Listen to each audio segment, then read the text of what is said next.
পানির অভাবে পাট জাগ দিতে না পারায় বিপাকে ফরিদপুরের কৃষক। পানির অভাবে জমিতেই মরে যাচ্ছে পাট গাছ, ফলে আঁশ ছাড়াতে না পারায় ক্ষতির মুখে পড়েছেন কৃষক। তবে বিকল্প পদ্ধতিতে পাট থেকে আঁশ ছাড়ানোর পরামর্শ দিচ্ছে কৃষি বিভাগ। খায়রুজ্জামান সোহাগের তথ্যছবিতে ডেস্ক রিপোর্ট।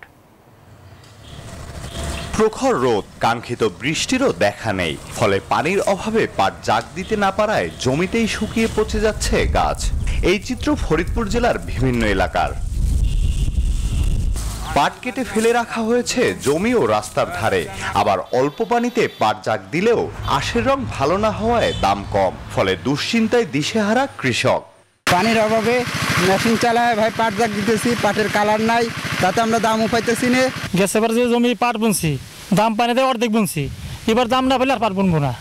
নিরুপায় হয়ে সেচ মেশিনের মাধ্যমে পুকুরে পানি দিয়ে পাট জাগানোর চেষ্টা করছেন অনেকে, ফলে উৎপাদন খরচ তুলতে না পারায় দাম বৃদ্ধির দাবি কৃষকদের। স্বাস্থ্যকর অল টাইম হানিকম, সব সময় অল টাইম হেলদি লাইফ। গর্ত খুঁজে মেশিন দিয়ে আমরা পানি দিয়ে পাট জাগ দিতেছি, জাগ দিয়ে পানি ধানে কালো হয়ে গেছে। এই পাট কালো হয়ে গেলে পরে বাজারে নিতে চায় না। ঋণ নিয়ে পাট চাষ করছি, বেশি করে চাষ করছি যে লাভ হবে না, এখন দিয়ে আরো 50-60 হাজার টাকা লস। সরকার আমাদের যদি পাটের দামটা একটু বেশি দিত, তাহলে আমাদের কৃষিকাজ যারা করে আমাদের জন্য একটু ভালো হইতো। খাল সংস্কার করে পানি সরবরাহ বৃদ্ধির পাশাপাশি পাটের আঁশ ছাড়ানোর বিকল্প পদ্ধতি বের করার চেষ্টা চলছে বলে জানিয়েছে কৃষি বিভাগ। পাট পচানোর যেগুলো স্থান, যেমন খালগুলোকে একটু সংস্কার করে দেওয়া, যেন পানিটা রিজার্ভারটা বেশি থাকে।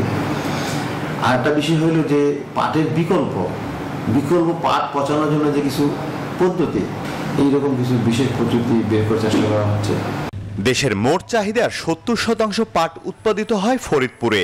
জেলায় এবছর 86,524 হেক্টর জমিতে পাটের আবাদ হয়েছে। Desk report, news 24।